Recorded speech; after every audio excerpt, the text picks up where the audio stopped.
I'm sure at some point in your life you played board games like Monopoly or Scrabble or my personal favorite, Candyland. And perhaps you thought to yourself, well, I could probably create a game like this. Wouldn't that be cool? I'm sure a lot of people have thought that same thing, but my guest actually acted on that idea to the tune of $3.2 million that he raised from several Kickstarter campaigns. It's an amazing story. I know you want to hear it, so stay tuned.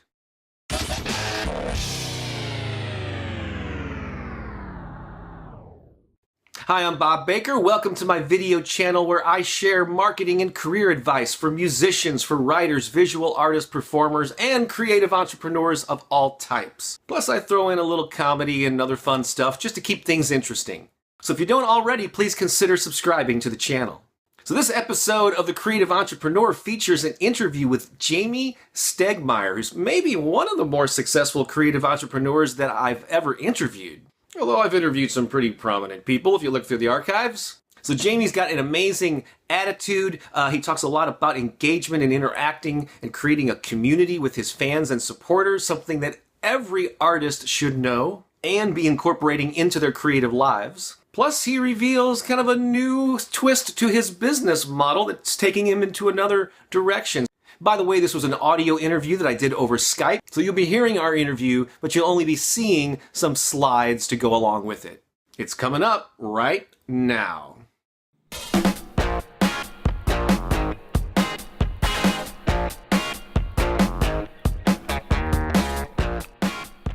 So on Skype with me right now is Jamey Stegmaier. Hey, Jamey, how are you? Hey, Bob. Good to see you again. It's good to see you, too. Yeah, we met here in St. Louis, where you have been living, I guess, off and on. I don't think you're originally from here, but you were, you were on a panel on crowdfunding, and it was actually at a book publishers association. So two of the three people, if I recall, were actually there for books. But you had such a fascinating story about crowdfunding, and you are definitely the first board game creator that I've ever interviewed on the show, and even I've ever met in person, come to think of it. Instead of like going through a bio or giving you like a big introduction or something off of your website, I always like to just ask people, like, if you meet somebody at a party and you're meeting them for the first time and they say, so Jamey, what do you do? How do you answer that question? I tell them that I am a board game designer and publisher. Sometimes hesitantly, because I never know how much people know about the board game world or their initial impressions of what that will mean. But yeah, that is what I would say. I'm a board game designer and publisher, and I write about Kickstarter a lot, crowdfunding. Yeah, and you actually have a book out, I think it's called The Crowdfunder's Strategy Guide, right? Right. That we're going to talk about a little bit about here. So I'm fascinated by this because I don't know a lot about the whole board game world. So this is going to be instructive for me. I mean, we met and I heard you speak, but there's still a lot about this that I don't know about. So I'm going to learn as my listeners do too. Because, I've played board games over the years, but I didn't really grow up in like a big gaming, family. I know some people are really entrenched in that. So what's your story? Like, was this something that you did from childhood, or tell me a little bit about how you got into it and what led to you creating your own? My parents nurtured all kinds of creative aspects of me and my siblings. And from a pretty young age, one of the things that we did as a family was play board games. Some of the classics that I'm sure people know, Monopoly and Sorry and Scrabble, those types of games. But also some, like the early hobby games. A Scotland Yard is one that people may have heard of, is one of the earliest hobby games. And so I was playing these games, and also as a kid, I was excited to design games. So even from age 6, 7, 8, I was, every once in a while, I would play a game and I would be inspired by it, and then I would design kind of my version of that game. Oh, wow. You'd actually like get cardboard or physically create your own iteration of one that was store-bought, right? Right. They were usually different enough that I thought I had created my own thing, but looking back, they were very similar to the games that I was playing. But yeah, I would write up the rules. I would get out pen and paper and cardboard and create a version. And my hope was that people would play these games with me. Usually what happened is that we would play it once, and then people would just want to play the real version of the game, and we would go back to doing that. And how old were you when you started doing this? Probably 6 or 7. I was pretty young. Oh, wow. I think that's amazing when people who, as adults, when they find their right livelihood, when they can, and I very similarly can trace it back to that age or your early grade school when I got into writing and then later into music. Do you think a lot of people discount those things they did as a kid, and now that they're all grown up, they got to find grown up things to do, but you didn't do that? Absolutely. I like the way that you put that, because I found myself doing it throughout my life, discounting those hobbies as just hobbies. And I guess to a certain extent, that's okay. Sometimes things just are hobbies. They're not going to be a career or anything more than that. But I'm glad I left that possibility open for it to be a little bit more than that, because it is my career now.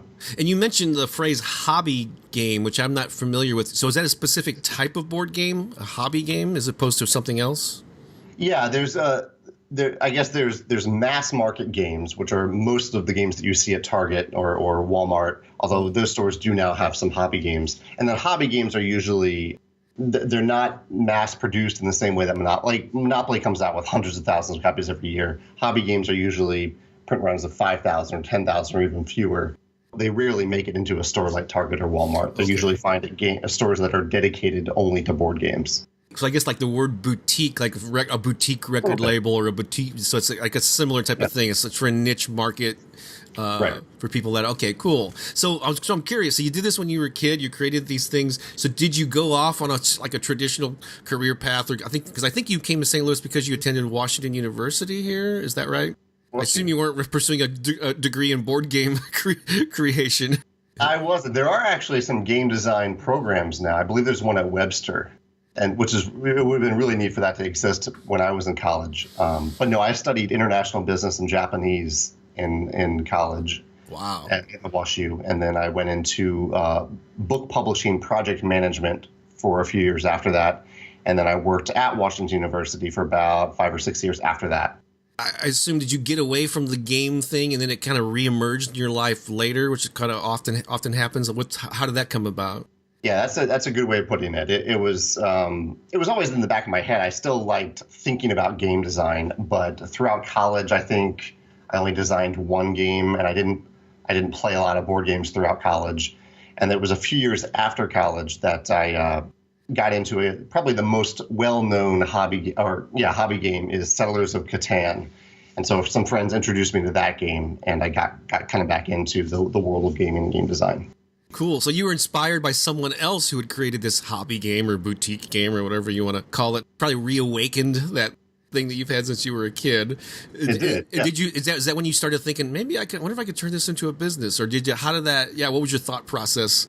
Well, at that point it was very much still just something that I did for fun every now and then. It really did not occur to me that I could make a career out of this until years later, after my second successful board game Kickstarter.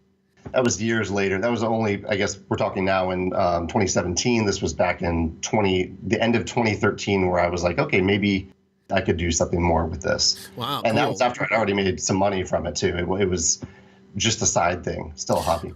Well, we met at the St. Louis Publishers Association, so I'm not sure how much you know about me, but I'm an author and, I've been self-employed for a lot of years. And I just recently, my 14th paperback book was published. That arrived from the printer. Most of them are self-published or independently published. And so I know, I'm very familiar with the ropes of all that goes into preparing files and getting your book out and, printed into the distribution system. But I know when I see like people coming into it, they are very confused because it's all new to them and there's a steep learning curve. So I feel the same way like those like new authors do about like when I think of like creating a board game, it's like, how do you go about that? How do you get it mass produced? It just seems so you had to learn that on your own. And I guess similarly it's doable, but there's a learning curve, right?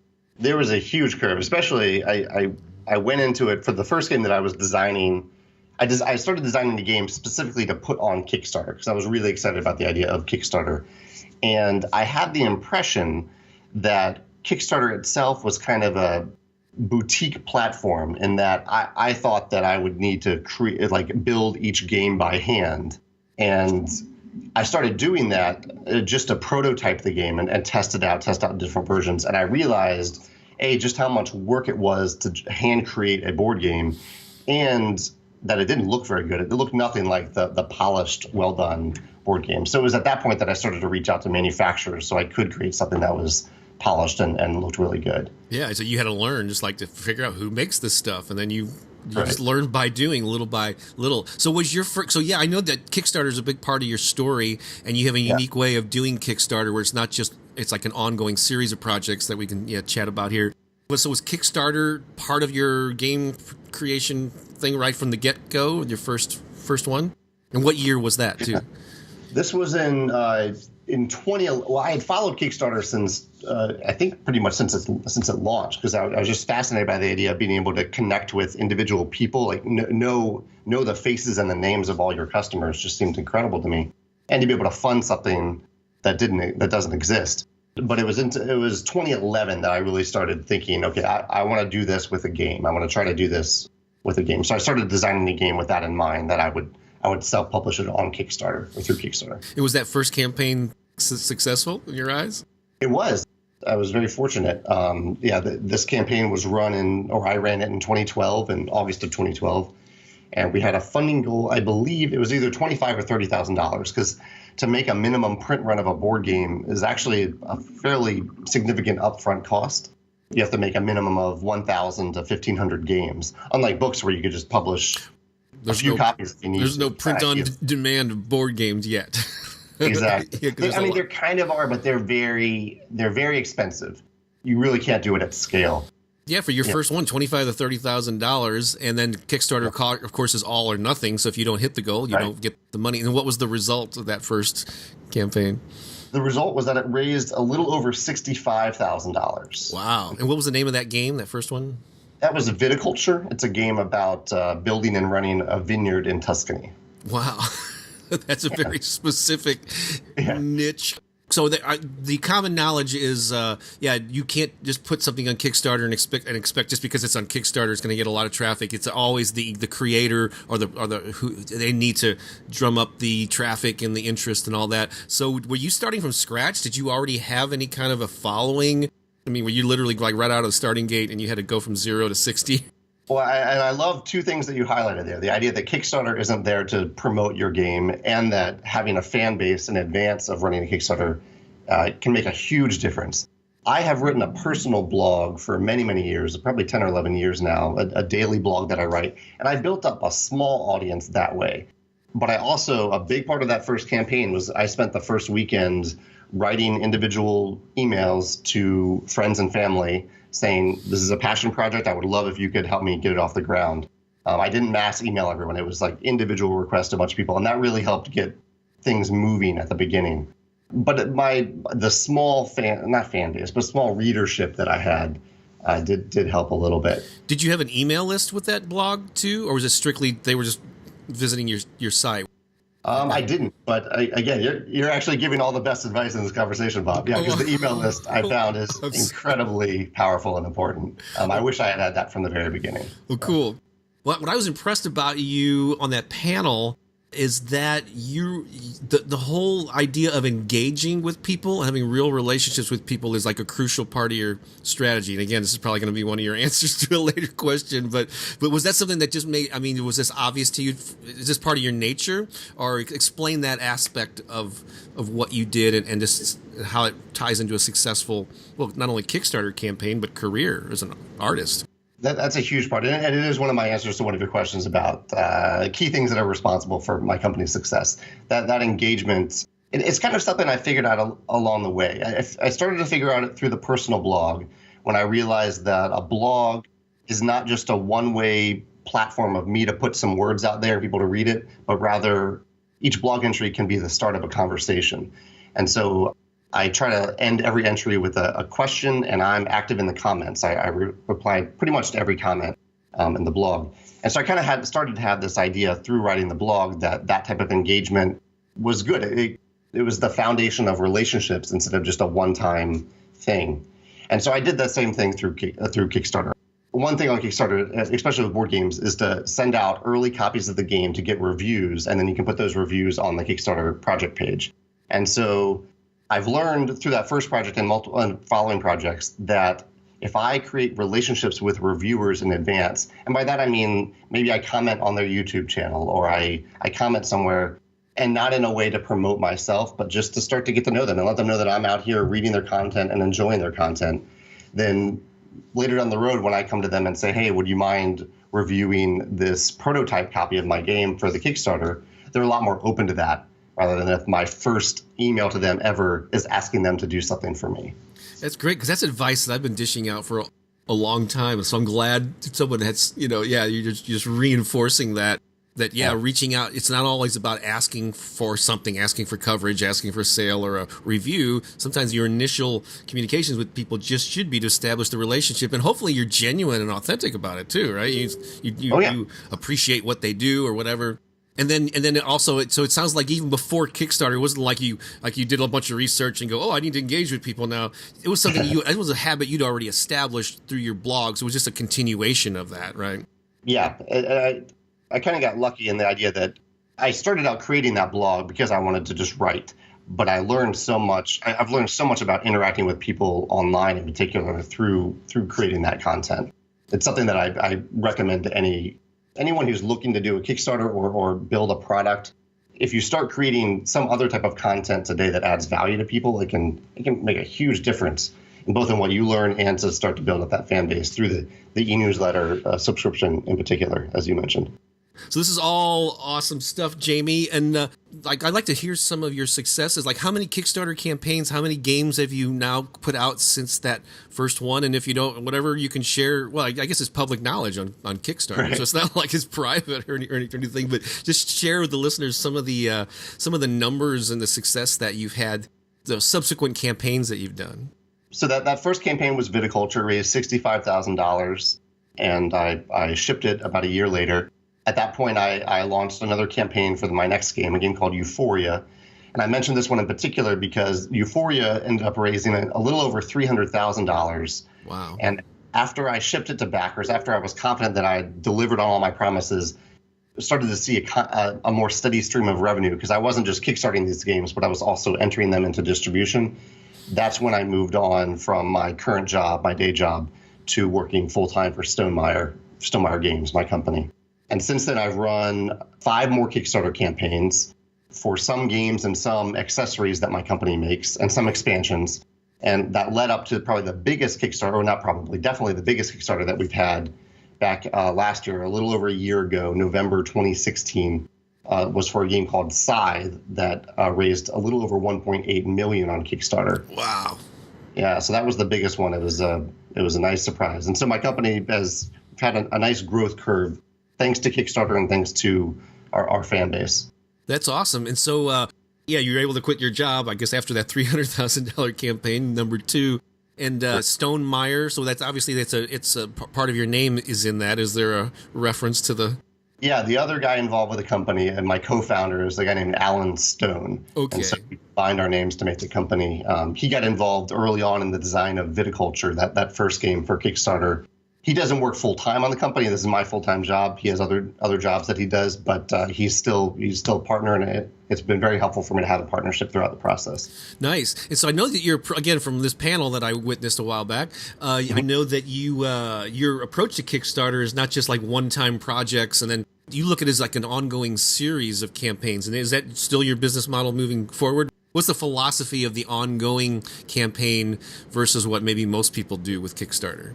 My overall thought with Kickstarter is that it's a fantastic platform, not just for funding, but also to build community, to engage with fans, to kind of build buzz and market a product, because there's an urgency behind a Kickstarter campaign. It's a limited time frame.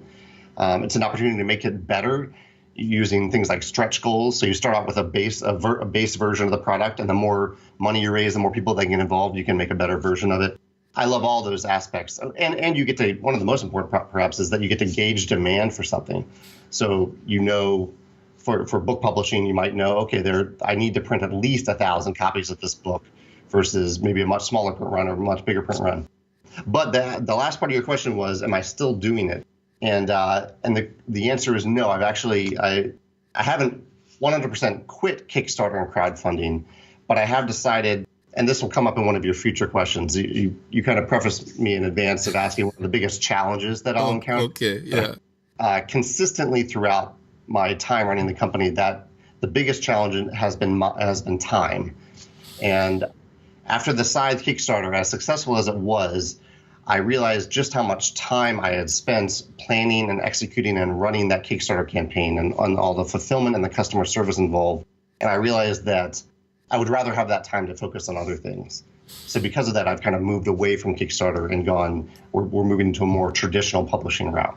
Oh, cool. And that's quite often the evolution of a lot of, you start kind of indie. Exactly. And you're forging new paths, and then, things change as you get more established. I just wanted to take a quick break here to remind you, if you like what you're hearing and you'd like me to continue this work that I've been doing for decades to educate, inspire, and empower creative people around the world, please consider becoming a patron. All you have to do is go to patreon.com/Bob Baker. Again, that's patreon.com/Bob Baker. And on that page, you'll learn all about the cool perks you get from supporting the empowered artist movement. I appreciate you considering that. And now, back to the episode. Well, let's go ahead and before I step on any of the answers that you have, let's kind of jump into just a series of questions that I love to ask every guest. I think it really brings out some best practices that people can latch onto. So the first one I always ask is if you can name 3 key things that were responsible for your growth to full-time status as a game maker and all that. What would those 3 things be, Jamey? Well, I already mentioned one of them, but I have 3 backups. So I'll mention the 3 backups now anyway. The first is kind of a core philosophy that I've learned through Kickstarter. I realized this the first day that Viticulture launched. Up until that point, it had kind of been about, I thought of it as my dream project, my passion project, and I wanted people to support me and to help me make this thing. But as soon as I launched that campaign and I started to get strangers who were backing it, I realized that I kind of flipped it around and realized I'm much more excited to make something for you and add value to you and do something that you're passionate about. And so it turned from an inward-facing philosophy to an outward-facing one. And I've used that philosophy throughout everything that I do in my company. And I think that's gone a long way. So I've been doing a series of workshops called I have a book called The Empowered Artist, and I have a series of workshops that I do, and that's one of the big points in it, where I talk about the reasons that people create, and the first 2 are for self-satisfaction. So it's like, a sense of accomplishment. Oh, I had this idea to create this thing, I did it, it feels good. Also, and the second one is for recognition, for when somebody recognizes you as that guitar player or author or game board person, it feels good to be recognized and they compliment your skills or whatever. But really, things switch when you start doing it and I refer to it as for the benefit of others. And your career can go to a whole new level, and it changes how you market, how you don't feel so sleazy, because it's not about being boastful. It's about what's in it for the other person. You can't see him, but Jamey's nodding his head aggressively there. So I love hearing people that have had that kind of success embracing that philosophy. It's crucial, isn't it? Well, I like the way the user said it there, that people can, the impetus, the catalyst can come from your own passions, your own dreams. But I think the success and the growth is often attributed to the latter part that you said, the outward facing, the adding value to others. That becomes more and more of a thing that drives you. In addition, and it still feels good. I mean, still personally satisfying. Totally. Yeah, I mean, those things don't go away. I love getting compliments, and and when I hold my book up, I feel proud. But I also know it's helping other people, and that's actually probably even a bigger, or at least as important. So cool. So adding value to other people. What's number 2 back up there? Number 2, we have actually touched on this one a little bit, but the idea of interaction and engagement. And I think a concrete example of this is the blog example that I gave earlier, where if you are creating content, but you're not engaging the people who are engaging with that comment, you're really losing out on a lot of stuff. And so I tried to really embrace that. I'm very active on social media, on Facebook and Twitter and my blog. And there's a board game platform called BoardGameGeek that board game lovers are very active on. And I'm kind of constantly surprised that people seem delighted that the designer of the game is chiming in to answer their questions. They get a lot out of that, and it kind of shows that I'm just as passionate about it as they are. So I'm sure when you've shared this, I mean, God, because I've heard it so much over the years, you get people that are going, I just want to create the thing and all this social media, and they think of Facebook and all these digital options that we have as some kind of burden.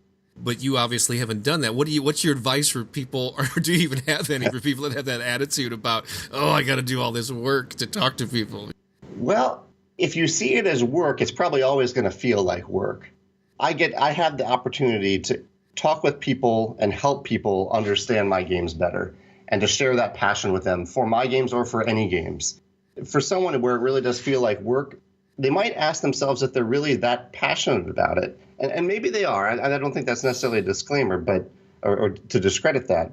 But like if you love writing books, but you don't ever want to talk to people about writing books, do you really love it that much? Right. Does that make sense? To me, and kind of the way I usually approach this is to get people to reframe it. Because again, if you're thinking of it as, like what people refer to marketing as a necessary evil, it's like, right. Is it really? But then if you ask them, do you like the idea of sharing your work with people who really enjoy it? They go, oh yeah, I'm totally down for that. Well, that's pretty much what marketing is. It's strategic sharing, Right. And if you can think of it, and I think something like a mental switch will help people embrace it more. But some people just don't. Yeah. Won't get it. That's okay. Cool. Number 3, if you're ready for that one. Number 3, this is kind of my backup one, but I found it to be incredibly important, is art direction and graphic design. The question is about the success of my company, and my games would not be successful if they didn't have good art direction and graphic design and beautiful illustrations. It's something that I kind of leverage a lot of different people for advice on this, but I've also I've learned to hone those skills over time of, does this look good? Does this capture someone's imagination? Will this look good on the shelf? Will this look good as a thumbnail online? Things like that. Obviously, this isn't a philosophical thing, but I find it to be incredibly important with any aspect of media. I'm sure you found this with your books. You have beautiful art. People can't see this, but on your wall behind you have beautiful art. And that's actually artwork that I did myself. I suspected that. Yeah. Cool. Thank you. But for every book cover, right? It makes a huge difference. What do you think about when you create the cover for the books? Yeah. So I have a balanced approach to it, and my recommendation, and depending on where people are, yes, I think you need to put out as high of a quality product as you can. And so, however, depending on the mindset of the person, like if someone is if they've never published their book, sometimes people can take that advice and it paralyzes them because they get caught up in what I call the perfection curse. And so they never get that thing out. So I would rather somebody get some version of the thing out. Like your early version of your games probably are not at the standard that you have now, but you got them out there, you got feedback. And I would rather someone err on that side of getting it out and shipping it, as Seth Godin likes to say, than to wait until they think it's perfect, So yes, quality is important as long as it doesn't keep you from getting it out into the world. I like the way you said that. I love the idea of the minimum viable product, yes. And that works well with board games too. Usually, the advice that I give to creators, especially creators who are on a low budget, if they are looking to launch their game on Kickstarter, I do recommend that they get 1 or 2 pieces of representative art for the game, and then they can use the funding to make the rest of the art. That can hopefully prevent the issue that you're talking about here of them trying to get everything finished and done and perfect, right? But just having a little bit, something that transfers how they picture the game in their mind onto paper so people can feel that and experience that. Nice. I mean, obviously, this interview, certainly if someone has an aspiration to be a game creator or designer, I'm not sure what the proper word is there. Is that right? Publisher? Designer or creator or publisher, yeah. Okay. But even if people, I'm hoping that even people who don't are in a totally different creative line of work, I mean, there's a ton of value that we can get out of this, but apply all these principles to your own creative discipline there. The next question I like to ask is share a major business or creative challenge you faced. How did you overcome it? What did you learn from it? I think you insinuated that we may have already touched on that, but go ahead and. Major business and creative challenge, the way you phrase the question, is for me is always time, and has been for a while. So I work about 78 to 80 hours a week on my company. I spend a lot of time on it, and I love what I do. It does not feel like work all that much, but I have tried to learn if there are things that I'm doing and that my company is doing that aren't helping the company and aren't helping our fans and helping as much as they could.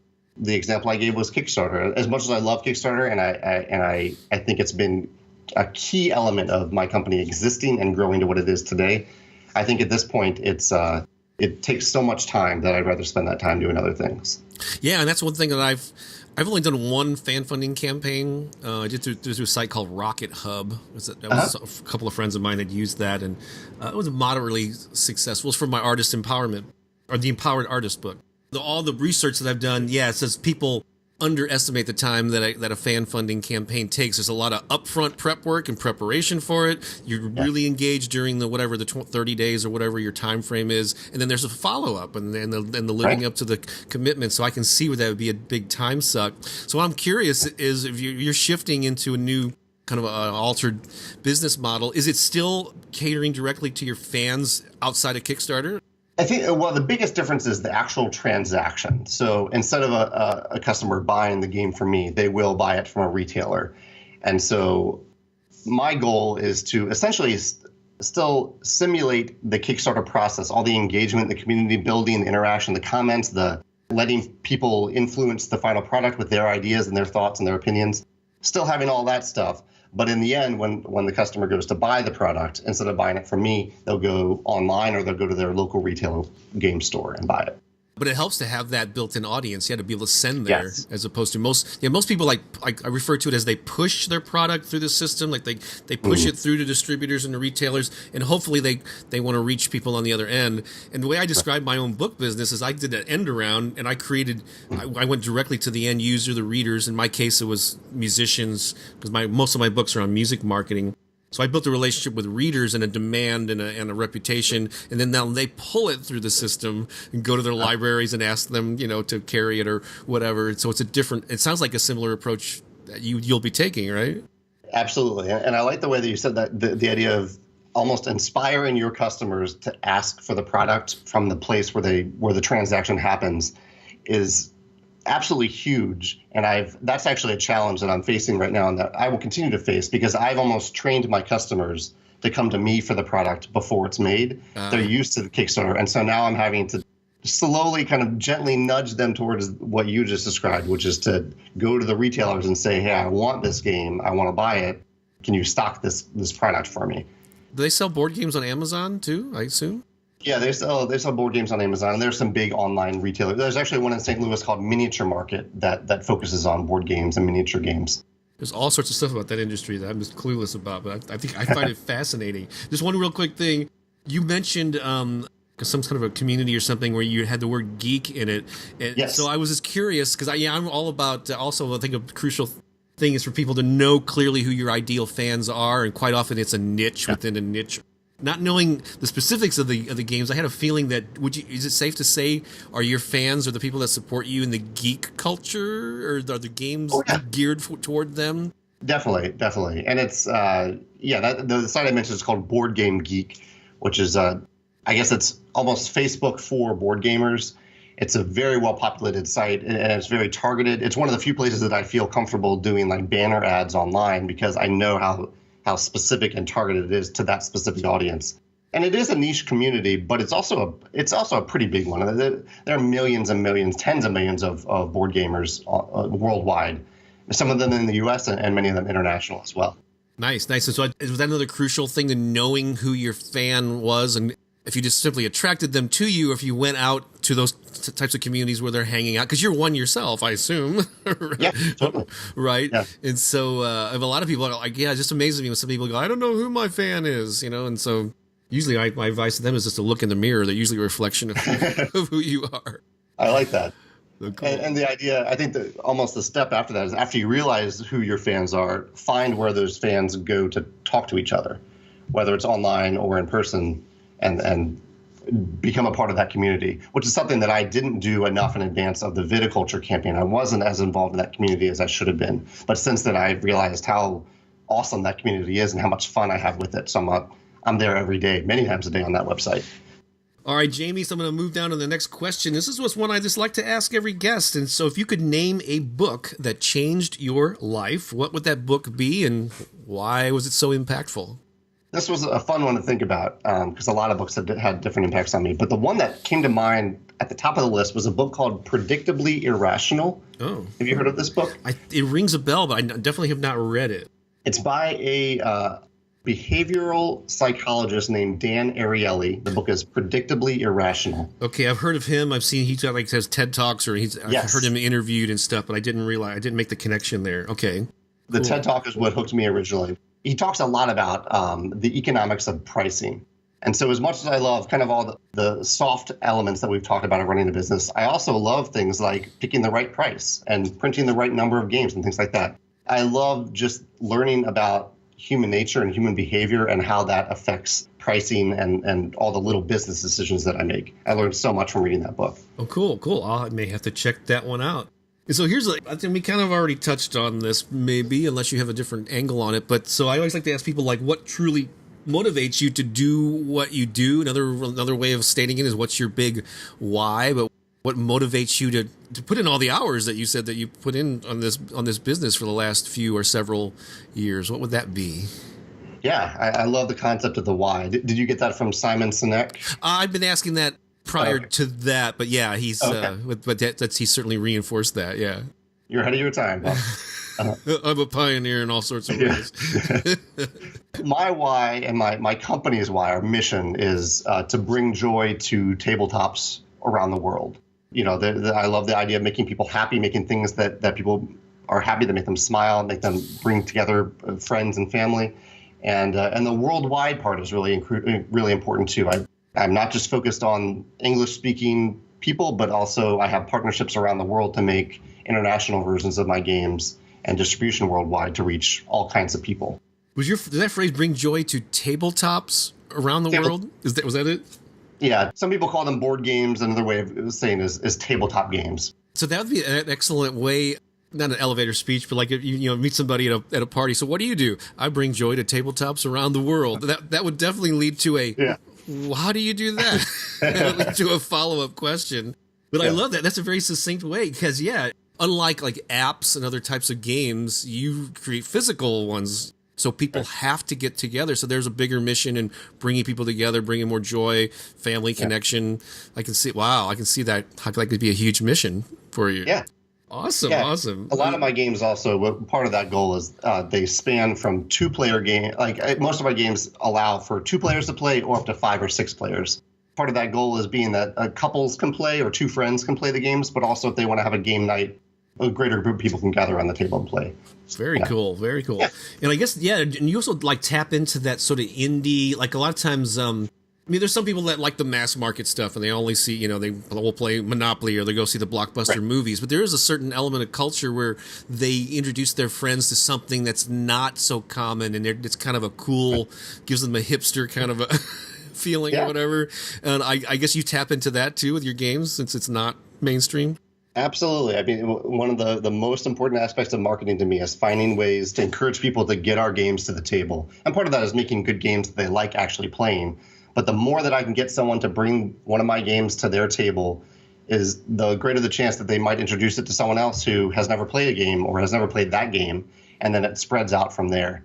So yeah, that's a huge part of it. Just finding ways to make these things accessible to more people. Cool. And then another question is future plans. I think Mark Victor Hansen perhaps coined the phrase "a big, hairy, audacious goal," a BHAG. Moving forward, what are your big plans for the future? Well, I like this question because my answer it might be a little different than some people. Because my answer is pretty much that I love what I do, and I just want to keep doing it for as long as I can. Like I don't have an exit plan. I'm not looking to be bought out. I'm not looking to make millions and millions of dollars. That would be nice if we continue to be successful. But I love making games. I love bringing them to people. I love talking with people about games, and I would love to do it for as long as I can. And the nice thing about the game industry is, one thing that allows me to do this is that I don't always have to be constantly printing new games. I can also rely on reprints of my older games and kind of continued printing of those games. Similar to in the book industry, if a book is successful, you don't have to rewrite it every time. You just keep printing that same book. Publishers refer to that as a backlist, I guess, of your archive of and that's another beautiful thing about the either independent books or music or whatever. And there's nothing like it's going to go out of style or your games are going to be outdated because they're based on Facebook or whatever. They can be favorites for decades, I'm assuming, or you can be marketed and shared for decades. So that's the hope. So people wanted to find out more about you, or you still do that blog that you mentioned, or are you still active on that? Yeah, I write a crowdfunding blog twice a week at kickstarterlessons.com. And even if you're new to, if someone listening to this is curious about crowdfunding, there's a massive list of archived entries going step by step of how to be successful on Kickstarter. It'll be a little daunting to someone who sees it for the first time, and my book might be a little bit more approachable, but all that content is there, and it's free for anyone to read. And that website again was Kickstarter? Kickstarterlessons.com. Just Kickstarter plural.com. Yeah. Awesome. I'll put that in the show notes for sure. Is that the main place to go if people wanted to connect with you or find out more about what you do? That website is shared with the name of my company. It's also StegmaierGames.com. We're Stegmaier Games on Facebook and Twitter. I usually say Kickstarter Lessons because it might be a little easier for people to remember. Right. How to spell Meyer. Right, exactly. and all that. So KickstarterLessons.com. Cool. Jamey, this has been a real thrill. It was even I had high expectations, and you exceeded it. I love your philosophy, and congratulations on all the success that you had. And also, I mentioned the book early on, but I'm also going to link to it. But it's A Crowdfunder's Strategy Guide, correct?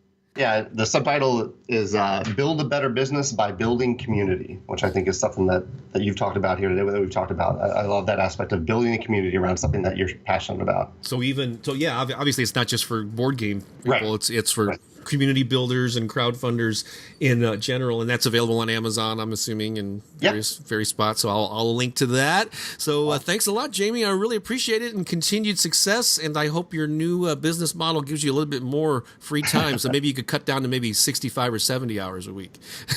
We'll see. All right. Thanks a lot. Yeah, take care.